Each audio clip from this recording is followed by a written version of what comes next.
जल पीते थे, केवल शमशान में रहते थे, मणिकर्णिका शमशान में, काशी में, और वहीं पर रहकर वो जल ग्रहण करते थे गंगा जल का।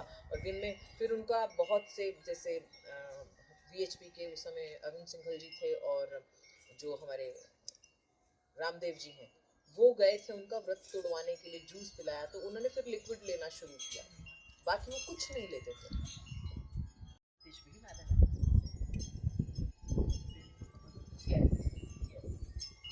इसीलिए तो नासा भी रिसर्च करता है ना अब हमारे वेदों को। वो तो हमारे वेद, हर चीजें हमारे वेदों से ही तो निकली है। यस, तो इसीलिए प्रश्न आना ही नहीं चाहिए, हमें ये प्रश्न होना ही नहीं चाहिए कि होता है क्या, राष्ट्र कल्याण के लिए होता है। लेकिन अगर आप उन्हें छेड़ोगे, वो तो नॉर्मल आदमी को भी आप छेड़ोगे तो वो सहन नहीं करेगा, वो तो अघोरी है और तंत्र की भी है, दोनों अलग जी जी जी। अघोर तांत्रिक जो है वो गृहस्थ हो सकता है, अघोरी गृहस्थ नहीं। क्या जब मैं दीक्षा ली तब कि घोर साधना में कुछ किया जाता है, अघोरी और तांत्रिक से, क्योंकि बहुत बड़ा तांत्रिक पीठ है। जब दक्ष यज्ञ हुआ था और माँ ने अपने आप को ये कर दिया था उसमें, और भगवान उनको लेकर के जब, और फिर उनके विष्णु जी ने आकर के उनके सुदर्शन चक्र से उनके विच्छेद किया था अंग को, ताकि भगवान का मोह, भगवान महादेव का मोह टूट जाए, तब उनके अलग अलग अंगों में से योनि का भाग जो क्रिएशन को दिखाता है, योनि का अर्थ यहाँ पर नकारात्मक लगा लेते हैं लोग, केवल काम से, कामाख्या मतलब काम की देवी नहीं है, काम आख्या का अर्थ होता है जो काम से दूर कर दे आपको, जो काम को कंट्रोल करना सिखाए, वो कामाख्या है। तो वहां पर योनि भाग जो कि क्रिएशन को रिप्रेजेंट करता है, क्रिएशन का सिंबल है, वो गिरा था। और वहां पर जो है सबसे, इसीलिए उसको, क्योंकि वो क्रिएशन का सिंबल है और क्रिएटर जो होता है उसको बहुत ज्यादा पावरफुल माना जाता है, इसीलिए शक्ति को पावरफुल माना जाता है क्योंकि वो क्रिएटर है, इसीलिए वो स्थान भी बहुत ज्यादा पावरफुल है। वहां जाकर साधनाएं करने से वो ऊर्जा आपको कर, शक्ति स्थलों पर आप जाएंगे, शक्ति पीठों पर, तो आपको शक्ति ऊर्जा की प्राप्ति होगी, और ज्योतिर्लिंगों पर अगर आप जाएंगे तो वहां से आपको ज्ञान की प्राप्ति होगी। ज्योतिर्लिंग भी बहुत पावरफुल। जी जी जी, ज्योति है ना, इसमें तो नाम में ही ज्योति है। वैसे ऐसा कहा जाता है कि जो शिवलिंग, जो सभी शिवलिंग है ना, उनको ज्योतिर्लिंग कहा जा सकता है। हाँ, मतलब ईश्वर जो ज्योति से आपको जोड़े, सत्य से जोड़े, स्वयं से जोड़े, वो शिव।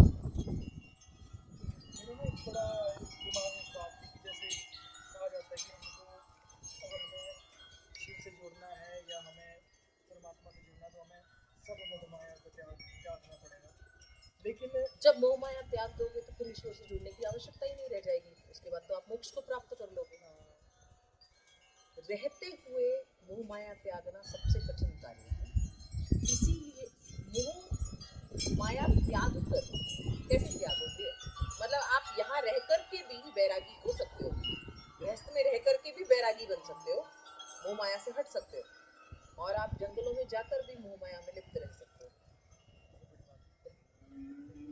बहुत सारे, देखिए, वैसे तो कहते हैं कि स्वयं के मरे स्वर्ग नहीं दिखता तो इसके लिए ये लिखित में कह देना तो संभव नहीं है, लेकिन जो हमारे शास्त्र वेद पुराण कहते हैं, अगर वो साक्ष्य हैं हमारे पास, तो यस, हमारे जो जन्म है, आगे के जो जन्म है, वो कर्मों पर आधारित हैं, और उसके बहुत सारे उल्लेख वेद पुराणों में मिलते हैं, जिसमें से मैं एक उदाहरण आपको अभी दे देती हूँ।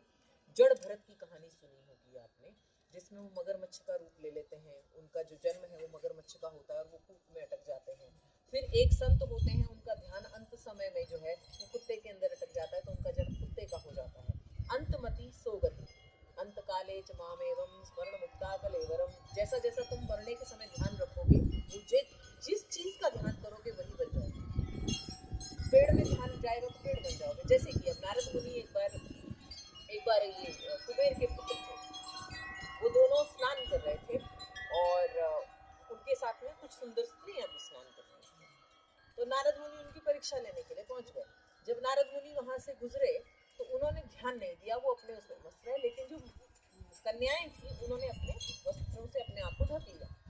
तो नारद ऋषि को जो है गुस्सा आया और उन्होंने उनको श्राप दिया कि तुम तुम नग्न, जैसे वृक्ष नग्न होता है वैसे ही तुम भी जड़, क्योंकि तुम्हारी बुद्धि इतनी जड़ है कि एक महात्मा के जाने पर भी तुमने अपने अंगों को नहीं ढका, तो तुम भी जड़ बन जाओ। तो जड़ बन गए मतलब वो वृक्ष के रूप में कन्वर्ट हो गए, उसी समय पे वृक्ष बन गए। तब उन्होंने माफी मांगने की बहुत चेष्टा की, तब दया करके उन्होंने कहा कि 100 वर्षों के पश्चात भगवान श्री कृष्ण जब धरा पर जन्म लेंगे तब तुम्हारा उद्धार होगा। और जब उसके बाद भगवान श्री कृष्ण का जन्म हुआ तो ऊखल में भगवान को जब माता यशोदा ने बांध दिया तो भगवान उस पेड़ के बीच में से निकल गए और ऊखल के खींचने से उन पेड़ों को गिरा दिया, जिनको हम यमलार्जुन वृक्ष कहते हैं।